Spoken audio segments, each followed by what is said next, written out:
Okay, let's jump in. This one. Okay, how many of you all have heard this? STEM is important.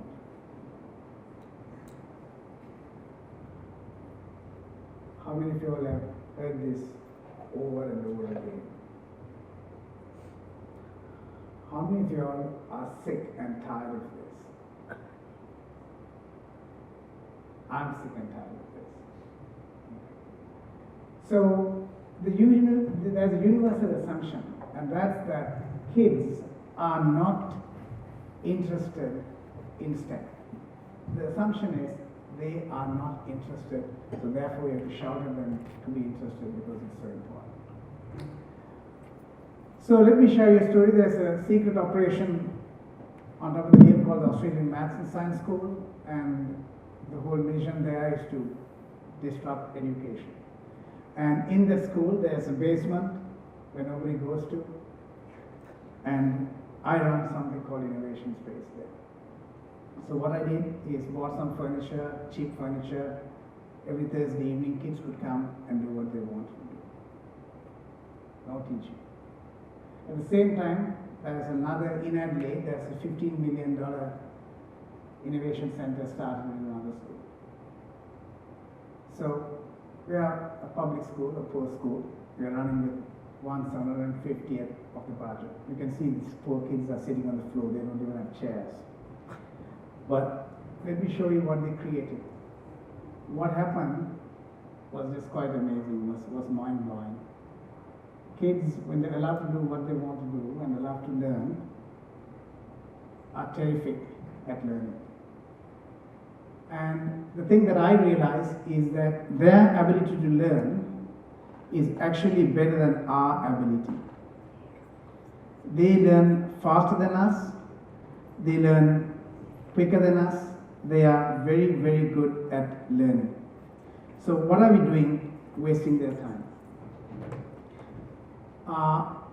The reality is that learning is becoming easy. Now 3D printing, in 1980, you need to have a PhD to do 3D printing.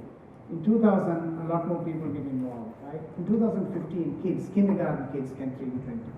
So the ability to use technology is maturing, things are getting really easy, and kids have completely different ways of learning, largely through social networks, right? So there are new ways of learning that we are not comfortable with, that we don't approve of, or we don't even recognize. Now, I dealt with teenagers, year 10 to 11. The interesting thing about teenagers, they're very interesting people, and in their mind there are a lot of things like sex, drugs, and there's also technology. Right? Teenagers are intense about what they want to do in life. They're very curious about what the future holds and what it holds for them. So they have a genuine interest in technology, right? And their interest is a different league. So we started this program and kids went, and this kid, before Oculus Rift was released, he signed in as a developer. He's a year 10 kid, and wrote a program to work in Oculus before it was released, right? So not only they're interested in STEM, they're interested in what's on the edge of STEM, right? This is a race car project. Again, kids design 3D, learn 3D printing, learn CAD, learn aerodynamics, no teaching, all by themselves. Very close to winning the world record attempt. But this is what happens when you let kids do what they want to do and let them learn. This is another interesting project where a bunch of kids wanted to build a satellite. Again, none of them knew electronics, none of them knew programming of any amount of significance. They learned how to put it together. I took them to University of Adelaide to get some advice, and I discovered that this is what they're trying to do. It's a very, very sophisticated mini satellite that they're trying to build. As you can see, it's loaded with sensors, too many actually. We got into a network problem. It's just far too many sensors. I got a network engineer to help us, and this is what he had to say. Right? He was surprised by how far they'd gone entirely by themselves. And the way they work is very different to the way we work. They wanted this open source circuit from this company, you probably know them, but they couldn't get it. They wrote to the CEO, nothing happened. But this guy demonstrated it in a YouTube video. So what they did, they ripped off the circuit diagram from a YouTube video. Right? That's a contemporary work processes that we don't normally use. And this is a lady who runs, a space program here, launches microsatellites, and this is what she had to say. Right? So this project was in the verge of running and launching the most sophisticated school-built satellite. Right? And these are the kids. This is what they had when they were starting. One kid could just do a blinking circuit, the other was a model maker. The other kid could do various things, one kid could code. And this is what they put together, and this is what they learned out of doing what they wanted to do, again, without any teaching. And